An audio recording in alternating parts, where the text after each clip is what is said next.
మంచు జల్లు ప్రేక్షకులకు యేసు నామములో శుభములు సమృద్ధిగా కలుగునుగాక.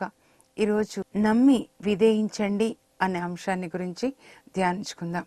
బైబిల్ గ్రంథంలో అనేకులు ప్రభుని నమ్మారు. నమ్మిన తర్వాత ఆయన చెప్పినట్లుగా చేశారు. అప్పుడు వాళ్ళ జీవితాల్లో అనేక అద్భుతాలు జరిగాయి. యేసు ప్రభుని నమ్మడం అనంటే ఆయన యొక్క మాటకి విధేయత చూపించడమే. చాలా మంది చెప్తుంటారు, మేము ప్రభుని నమ్ముకున్నామండి, బాప్తిస్మం తీసుకున్నామండి అని చెప్తారు. ఆ తర్వాత మళ్ళీ అదే పాపంలో కొనసాగుతూ ఉంటారు. ప్రభుని నమ్మడం అంటే నిజానికి ఆయనని ప్రేమించడం. ప్రభుని ఎంత లోతుగా ప్రేమిస్తే అంత లోతుగా మనం ఆ ప్రభుకి విధేయతని చూపిస్తామన్నమాట. ఉదాహరణకు అబ్రహాంని తీసుకున్నప్పుడు ఆదికాండం 12వ అధ్యాయంలో దేవుడు అబ్రహాంని పిలుస్తారు. నీ పుట్టింటిని, నీ దేశాన్ని, నీ బంధుమిత్రులను అందరినీ విడిచిపెట్టి నేను చూపించిన దేశానికి వచ్చినట్లయితే నేను నిన్ను ఆశీర్వదిస్తాను, నీ పేరు గొప్పగా చేస్తాను, నీ సంతతిని ఆశీర్వదిస్తాను, నీ సంతతి ద్వారా అందరూ దీవించబడతారు అని చెప్పినప్పుడు అన్నిటినీ విడిచిపెట్టుకొని దేవుని మాటకి లోబడి అబ్రహాం విధేయత చూపిస్తాడనమాట. అంటే నమ్మడము అనేది దేవుని ప్రేమించడం అన్నమాట. ఇప్పుడు మీరు మీ భర్తని నమ్మారనుకోండి, ఆయన ఏం చెప్తే అది చేస్తారు. మీ నాన్నని మీరు నమ్మారనుకోండి, నాన్న ఏం చెప్తే అది చేస్తారు. నాన్న ఎక్కడికి రమ్మంటే అక్కడ వస్తారు, ఎక్కడ సైన్ చేయమంటే అక్కడ చేస్తారు. అంటే మీరు అంతగా నమ్ముతున్నారనమాట, అంటే అంతగా ప్రేమిస్తున్నారు. అబ్రహాం అలాగే మరి దేవుడు చెప్పినట్లుగా వచ్చినందుకు నీ సంతతిని ఆకాశంలో నక్షత్రాలాగా అభివృద్ధి చేస్తాను, సముద్రంలో ఇసుకరేణులాగా నేను పెంపొందింపజేస్తాను అని దేవుడు చెప్తారు. దేవుడు చెప్పింది చేస్తారనమాట. తర్వాత నీ కుమారుణ్ణి బలిగా అర్పించు అని ఆదికాండం 22లో అడిగినప్పుడు, అలాగే మరి తన కుమారుణ్ణి ఇవ్వమని అడిగినప్పుడు వేకోనే లేచి మోరియా కొండకి వెళ్తాడు, బలి ఇవ్వడానికి సిద్ధమవుతాడు, కత్తిని కూడా ఎత్తుతాడు కుమారుని బలిగా ఇవ్వాలని. అప్పుడు ప్రభు అంటారు, నువ్వు నీ ఏకైక కుమారుని నాకు బలిగా ఇవ్వడానికి నువ్వు వెనుదిరగలేదు కనుక నీకు దైవభీతి కలదని నేను నమ్ముతున్నాను. నీ సంతతి ద్వారా నేను సమస్త జనులను ఆశీర్వదిస్తానంటే నీ సంతతిలో, నీ సంతానంలో, నీ వంశంలో యేసు ప్రభు లోక రక్షకుడు పుడతాడు. ఆ లోక రక్షకుని ద్వారా లోకమంతా ఆశీర్వదించబడుతుంది అని ప్రభు చెప్పింది అబ్రహాం చేశాడంటే అబ్రహాము ప్రభుని అంతగా ప్రేమిస్తున్నాడు. తన కొడుకు కంటే ఎక్కువగా ప్రేమించాడు. ఒకవేళ దేవుడు నన్నే నీ కుమారుని బలిగా అర్పించు అంటే నేను తప్పకుండా అర్పించను. ఎందుకంటే నా కుమారుని నేను అంతగా ప్రేమిస్తున్నాను అనమాట. ఈ సేవ చేస్తూ 20 సంవత్సరాల సేవలో నేను ప్రభుని ఒకటే అడుగుతాను, నేను నీకు సేవ చేస్తున్నాను ప్రభా, నాకెన్ని కష్టాలు వచ్చినా నీ సేవలో నేను విశ్వాసంగా ఉంటాను. కానీ దానికి నేను ఒకటి అడుగుతున్నాను మిమ్మల్ని, నా పిల్లల్ని ఆశీర్వదించు. నా పిల్లలకి కష్టాలు రాకూడదు, నేను పడిన కష్టాలు వాళ్ళకి రాకూడదు. దుష్టుల నుంచి వాళ్ళని కాపాడు. వాళ్ళ చుట్టూ నీ మహిమ ఉండాలి, నీ రక్తం ఉండాలి, నీ సన్నిధి ఉండాలి, నీ దూతలు ఉండాలి. వాళ్ళకి మంచి భవిష్యత్తు, వాళ్ళకి ఎల్లప్పుడూ మంచి భవిష్యత్తు దయచి వాళ్ళని స్వరం వినాలి, నీ చిత్తం చేయాలి, నీలో ఆనందించాలి, వాళ్ళ హృదయాలు నీతో ఉండాలి, పరలోకంలో వాళ్ళకి మంచి స్థానాలు ఉండాలి. సలోమియం అడుగుతుంది కదా, మత్తయి 20:20లో సలోమియం అడుగుతుంది యేసు ప్రభుని, ప్రభువా నువ్వు పరలోకంలో నీ సింహాసనం మీద కూర్చున్నప్పుడు నీ కుడి ఎడమల నా 2 కుమారులు కూర్చోవాలి అని. అంటే నిత్య జీవాన్ని గురించి ఒక మంచి కోరిక కలిగి ఉంటుంది. నేను కూడా నా పిల్లల్ని అలాగే అడుగుతాను. నన్ను నేను ప్రశ్నించుకున్నాను, అబ్రహాం లాగా నేను చేస్తానని. చాలా కష్టం, బోధించినంత సులభమైంది కాదు మరి జీవించడం అన్నమాట. అంత ప్రేమించాడు అనమాట, తన కొడుకు కంటే ఎక్కువగా ప్రేమించాడు అబ్రహాం దేవుని. మనం ఈ దేవుడు చెప్పిన మాటలు నాతో ప్రభు మాట్లాడితే నేను కూడా అలాగే విధేయిస్తాను అంటారు కొంతమంది. ఇప్పుడు ఆ ప్రభు మాట్లాడినంతా కూడా ఇక్కడ పరిశుద్ధ గ్రంథంలో, బైబిల్ గ్రంథంలో ఉంది. మీరు అందుకే రోజు చదవండి, మత్తయి సువార్త నుంచి ప్రారంభించండి, 5వ అధ్యాయం నుంచి ప్రభు మీకేది చెప్పారో దాన్ని మీరు విధేయిస్తూ ఉండండి. అప్పుడు మీ జీవితంలో అద్భుతాలు జరుగుతాయి. ఒకరి జీవితంలో అద్భుతాలు జరగాలి అనంటే వాళ్ళు దేవుని మాటకి లోబడి ఉండాలి. ఆదికాండం 26లో కూడా ఇస్సాకు దేవుని మాటకి లోబడి ఉంటాడు. ఆయన ఫిలిస్తీయ దేశంలో గెరారు పట్టణంలో నివసిస్తుంటాడు. ఎందుకంటే అప్పుడు కరువు వస్తుంది అనమాట. అప్పుడు దేవుడు అంటాడు, ఇక్కడే ఉండు, నువ్వు ఐగుప్తుకి వెళ్ళకు, నేను నిన్ను ఆశీర్వదిస్తాను. మీ నాన్న అబ్రహాము నా మాటలు, నా ఆజ్ఞలు పాటించాడు కనుక నేను నిన్ను ఆశీర్వదిస్తాను. ఆదికాండం 26:5లో చెప్తాడు. అప్పుడు దేవుడు చెప్పినట్లుగానే మరి ఆ గెరాల్లో ఫిలిస్తీయ దేశంలో ఇస్సాకు తన భార్యతో తన బిడ్డలతో అక్కడ ఆయన సెటిల్ అవుతాడు అనమాట. అంటే ఐగుప్తికి పోవాలనే ఒక ఆలోచన ఉంటుంది, కానీ దేవుడు చెప్పినట్లుగా విధేయిస్తాడు. ఆదికాండం 26:12 చూస్తే ఇస్సాకు దేవుడు మాటకి లోబడినందుకు దేవుడు ఏం చేశాడంటే ఇస్సాకు విత్తనాలు వేస్తే 100 రెట్ల పంట వచ్చింది. దేవుడు ఆయన గొర్రెలు మందలు అన్నిటినీ దీవించాడు. ఇస్సాకు అక్కడ పరదేశిగా ఉన్నాడు గెరార్లో, కానీ అతడు క్రమక్రమముగా అభివృద్ధి చెంది మహాసంపన్నుడయ్యాడు. గెరారులో ఫిలిస్తీయ దేశంలో ఆయన రిచెస్ట్ పర్సన్ అయిపోతాడు. చివరికి రాజు ఆయన స్నేహాన్ని కోరి వస్తాడు, అబీమెలెకు అన్నమాట. అంటే మన జీవితంలో అభివృద్ధి ఉంది, మన జీవితంలో మరి ఆరోగ్యం ఉంది, ఆనందం ఉంది, శాంతి ఉంది, నీతి ఉంది అని అంటే మనం దేవుని మాటకి లోబడి జీవిస్తూ ఉన్నాం అన్నమాట. అది నీటి బాప్తిస్మం అంటే ఈ శరీరానికి తీసుకునే నీటి బాప్తిస్మం మాత్రమే కాదు, ఆత్మకి మన అంతరంగ పురుషుడికి మనం నీటి బాప్తిస్మం తీసుకోవాలి. అంటే నీరు అనేది బైబిల్ గ్రంథంలో చూస్తే దేవుని వాక్యానికి సాదృశ్యంగా ఉంటుంది. అంటే మీరు దేవుని వాక్యంలో మునుగుతూ ఉండాలి. అంటే అర్థం ఏంటంటే ఆ వాక్యం ఏదైతే చదువుతారో వింటారో దాన్ని పాటిస్తూ ఉండాలన్నమాట. కొంతమంది చెప్తారు ఏ పని కూడా మాకు జరగడం లేదంటే, నేను ఎప్పుడు చెప్తాను యెహోషువ గ్రంథం మీరు చదవండి అమ్మా, 1వ అధ్యాయం చదవండి. అక్కడ దేవుడు యెహోషువతో మాట్లాడుతున్నాడు. యెహోషువ, నా సేవకుడైన మోషే ఇప్పుడు మరణించాడు కనుక నువ్వు సిద్ధంగా ఉండు. ఇప్పుడు ఇజ్రాయెల్ ప్రజల పక్షాన నువ్వు పోరాడాలి, కనానీలతో పోరాడి కానా దేశాన్ని జయించి ఇజ్రాయెల్ 12 గోత్రాలకి ఆ నేలను పంచి ఇవ్వాలి. నువ్వు సిద్ధంగా ఉండు, నువ్వు అడుగు పెట్టింది నేను నీకు ఇస్తాను. నీ జీవిత కాలంలో ఎవరు కూడా నిన్ను ఎదిరింపజాలరు, నేను నీకు తోడుగా ఉంటాను, నిన్ను ఎడబాయను, నిన్ను విడవను అని చెప్తాడు. నీ జీవిత కాలంలో ఎవ్వరూ నేను ఎదిరించజాలరు. ఈ మాట మేము రోజు చెప్పుకుంటున్నాం కనుక అందరూ మమ్మల్ని ఎదిరిస్తున్నారు, మేము ఓడిపోతున్నాం. నోటితో చెప్పినంత మాత్రాన ఆ వాక్యము వాగ్దానం మనకి నెరవేరదు.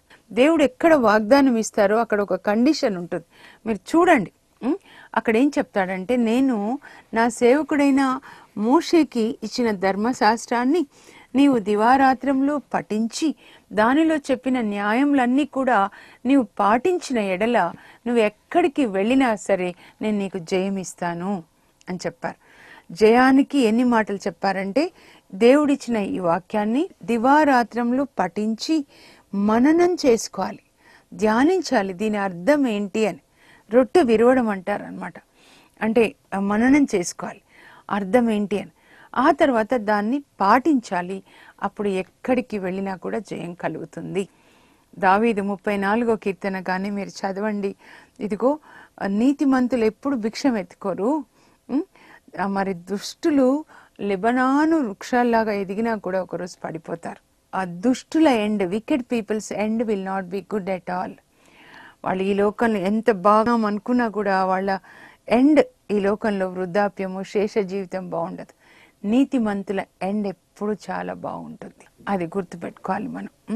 అందుకే సామెతలు 3:33లో దేవుడు ఏమంటున్నారంటే, నీతిమంతుల ఇండ్లని నేను ఆశీర్వదిస్తాను, దుష్టుల ఇండ్లని నేను శపిస్తాను.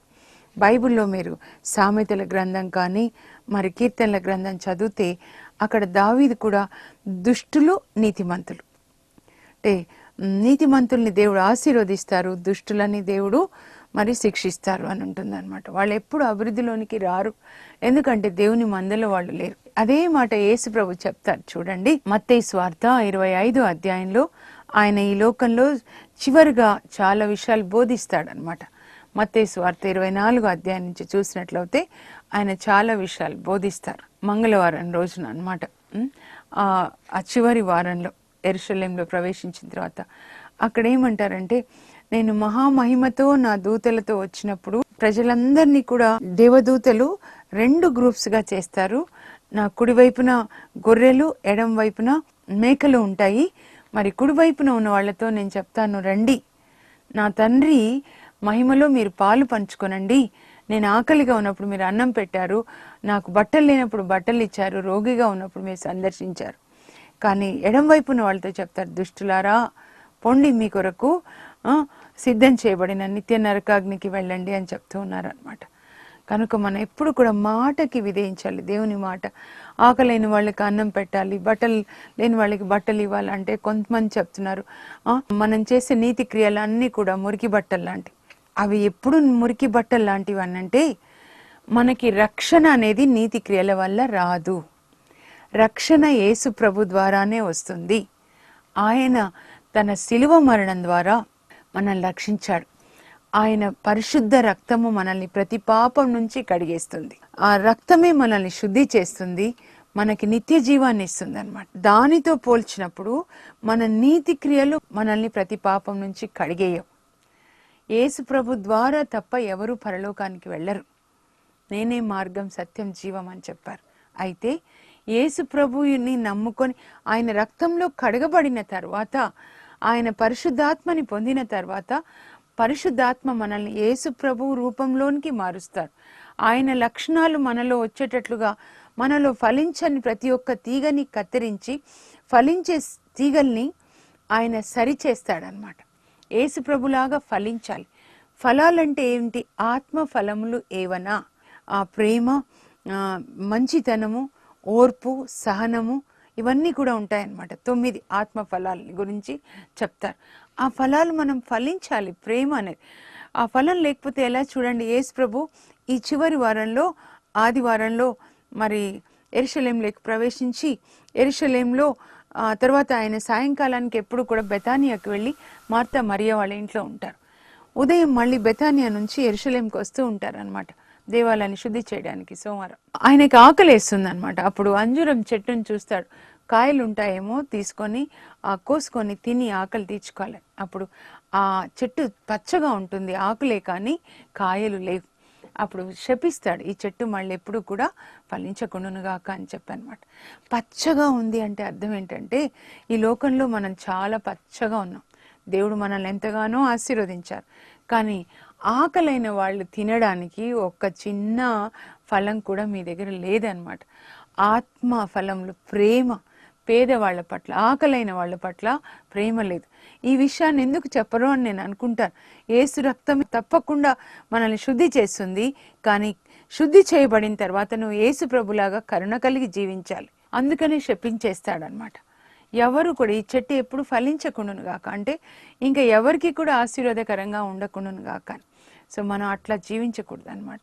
దేవుని యొక్క మాటకి విధేయత కలిగి మీరు ప్రేమ అన్నిటికంటే శ్రేష్టమైనది అంటాడు పౌలు. మీరు 1 కొరింథీలో 13 వచనం, 13 అధ్యాయం అంతా కూడా ప్రేమ గురించి మాట్లాడతాడు. 12 అధ్యాయం చూస్తే పరిశుద్ధాత్మ వరాలని గురించి మాట్లాడతాడు. అన్ని వరాలు, 9 వరాలు మీకు ఉండాలి, తెలుసుకోవాలి, వాటిని మనం ఆపరేట్ చేయాలి. ఎందుకంటే సంఘ క్షేమాభివృద్ధి కొరకు, సంఘాన్ని కట్టడానికి, క్రీస్తు సంఘాన్ని మనకి వరాలు అవసరం. కానీ అన్నిటికంటే శ్రేష్టమైన మార్గాన్ని నేను మీకు చూపిస్తాను అని చెప్పి ప్రేమని గురించి చెప్పాడు. ప్రేమ సహనం కలది, ప్రేమ క్షమిస్తుంది, ప్రేమ తప్పులని లెక్క పెట్టదు, ప్రేమ ఓర్పు కలిగి ఉంటుంది. చివరికి మిగిలేది 3 ఈ జీవితంలో అని చెప్తాడు. విశ్వాసము, నిరీక్షణ, ప్రేమ. ఈ మూడింటిలో కూడా విశ్వాసం కంటే, నిరీక్షణ కంటే ప్రేమ ముఖ్యమైనది అని చెప్తాడు. కనుక ఆ ప్రేమని ఏది మనం చదువుతామో దాన్ని మనం ఏం చేయాలంటే పాటించాలి. అందుకొరకు ఈరోజు ఈ విషయాన్ని చెప్తూ ఉన్నాను అనమాట. ఆ తర్వాత ఎవరెవరు పాటించారో చిన్న చిన్న విషయాలే కావచ్చు, మనం బైబిల్లో చూద్దాం. లూకా సువార్త 5వ అధ్యాయంలో చూడండి, యేసు ప్రభు గలిలియా సరస్సు తీరాన్ని నడుస్తున్నాడు. నాకు చాలా ఇష్టం. 2007లో నేను అక్కడ వెళ్ళాను. చాలా చక్కగా ఉంటుంది. వేకువజామున అయితే చాలా మంచు కురుస్తూ చాలా బాగుంటుంది. యేసు ప్రభు అలా నడుస్తున్నాడు. మరి పడవలు చూశాడు. పేతురు పడవ, ఇంకొకటి యోహాను వాళ్ళ పడవ. ఆ పేతురు పడవలో కూర్చొని ఇంకా సువార్తని బోధిస్తా ఒడున కూర్చున్న ప్రజలకి. తర్వాత పేతురుతో అంటాడు, పడవని ఇంకా కొంచెం లోతునకు వెళ్ళి వల వేయండి. అప్పుడు పేతురు చెప్తాడు, ప్రభా రాత్రి అంతా కూడా మేము వల వేసాము, కానీ ఏది దొరకలేదు. శ్రమించాము ప్రభా, రాత్రంతా శ్రమ పడ్డా, ఏం దొరకలేదు. అయినను నీ మాట మీద వల వేస్తాను అంటాడు పేతురు. లూకా 5:5. అప్పుడు వల వేస్తాడు. వల చిరిగినన్ని చేపలు వచ్చేస్తాయి. పేతురు వాళ్ళ పడవ నిండిపోతుంది ఆ చేపలతో. అప్పుడు ప్రక్కనున్న యోహాను, యాకోబు వాళ్ళ పడవని పిలిస్తే ఆ చేపలు వాళ్ళ పడవలు వేస్తే ఆ పడవ కూడా మునిగేలాగా అయిపోతుంది. అంటే 2 పడవలు మునిగే అన్ని చేపలు పడతాయి అన్నమాట. యేసు ప్రభు యొక్క ఒక్క మాటకు విధేయిస్తే ఇంత ఐశ్వర్యం వచ్చింది. ఈ లోకానికి సంబంధించింది. చేపలు అనేది వాళ్ళ జీవనాధారం కదా. ఎంత ఐశ్వర్యం వాళ్ళకు వచ్చిందంటే వాళ్ళ ప్రక్కింటి వాళ్ళకు కూడా వచ్చింది. మీరు దేవుని మాటకి లోబడి ఉంటే మీరు పొందుతారు ఐశ్వర్యాన్ని, మీ పక్కింటి వాళ్ళకు కూడా ఐశ్వర్యం వస్తుంది అనమాట. అదే విశ్వాసులు జీవించవలసిన జీవిత విధానం అనమాట. నా పానపాత్ర పొంగి పొర్లుతుంది అంటే నిన్ను ఆశీర్వదిస్తాను, నీ ద్వారా అనేకులను ఆశీర్వదిస్తాను. ఈ రెండో స్టెప్లోకి మనం వెళ్ళిపోవాలి. I will bless you and you shall be a blessing. అదే మీకు చెప్తున్నారు. మిమ్మల్ని ప్రభు ఎందుకు ఆశీర్వదించారంటే మనము ఇతరులకి ఆశీర్వాదకరంగా ఉండాలి. ఆ చిన్న మాట, ఒక్క మాటకే పేతురు విధేయత చూపిస్తాడు. ఆ విధేయతను బట్టి ప్రభు ఇదిగో మీరు నన్ను వెంబడించండి, నేను మేము మనుషులను పట్టువారులుగా చేస్తాను అని చెప్పినప్పుడు అప్పుడు కూడా విధేయించి అన్ని చేపల్ని చూసినా కూడా చేపల్ని, పడవని, వలల్ని, వాళ్ళ జీవనాధారం వల అన్నిటిని విడిచిపెట్టి యేసు ప్రభుని అనుసరిస్తాడు. ఈరోజు మీరు కూడా ప్రభు కొరకు అన్నిటినీ విడిచిపెట్టే వ్యక్తులుగా ఉంటే గొప్ప కార్యాలు ప్రభు మీ ద్వారా చేస్తాడు. పేతురు నీడ స్వస్థపరిచింది. పరలోక తాళపు చేతులు నేను నీకు ఇస్తున్నాను. నువ్వు భూలోకంలో ఏది బంధిస్తే అది పరలోకంలో బంధించబడుతుంది. భూలోకంలో ఏది విప్పితే అది పరలోకంలో విప్పబడుతుంది. చెప్పాలి, అనారోగ్యాన్ని యేసు నామంలో నేను బంధిస్తున్నాను. యేసు నామంలో నా ఇంట్లోంచి వెళ్ళిపోవాలి.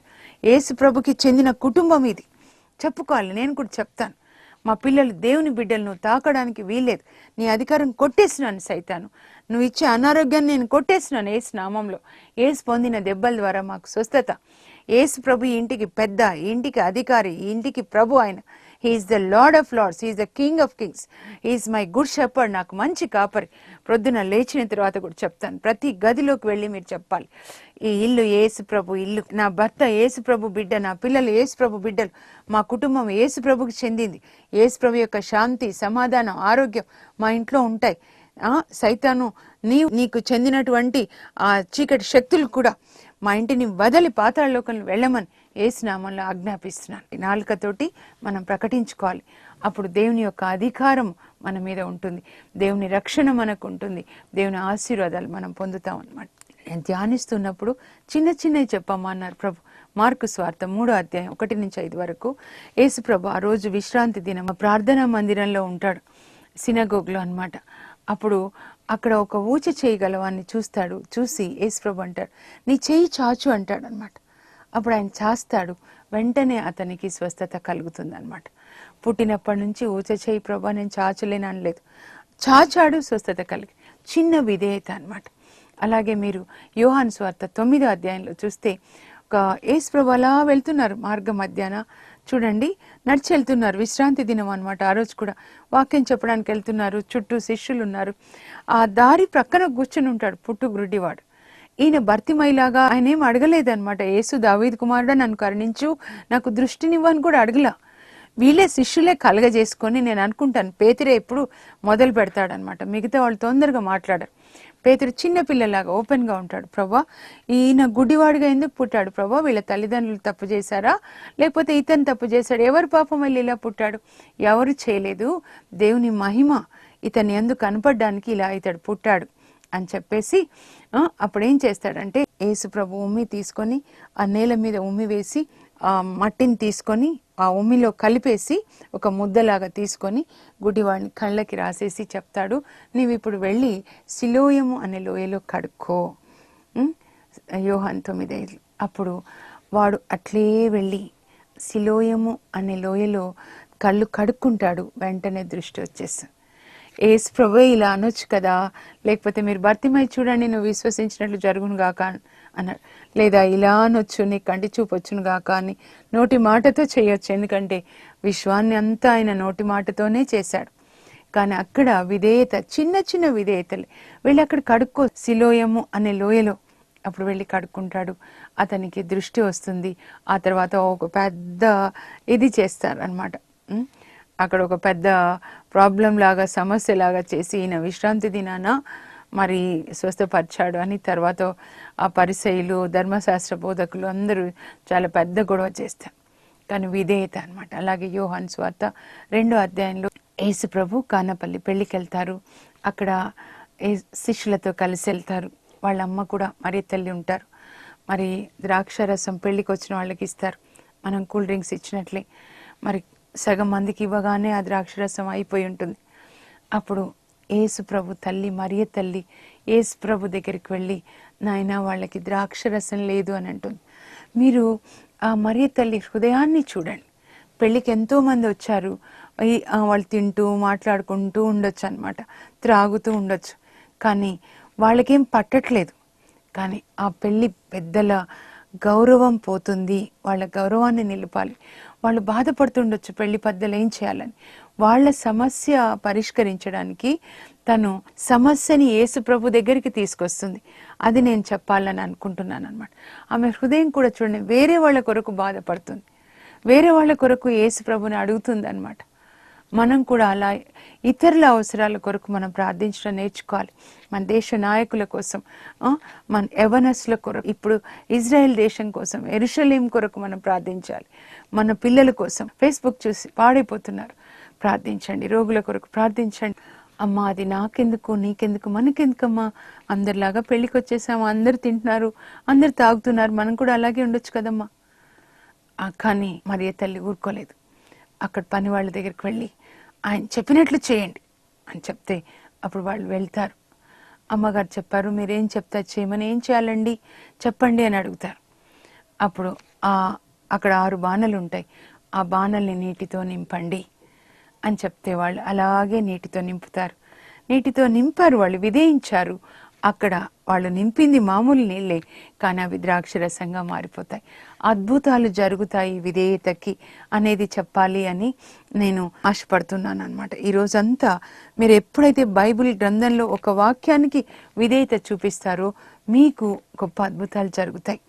మాకు చాలా ఒక అంకుల్ మాతో కలిసి పోటా రిట్రీట్లో పాల్గొన్న తర్వాత నాతో పంచుకుంటున్నారు అనమాట.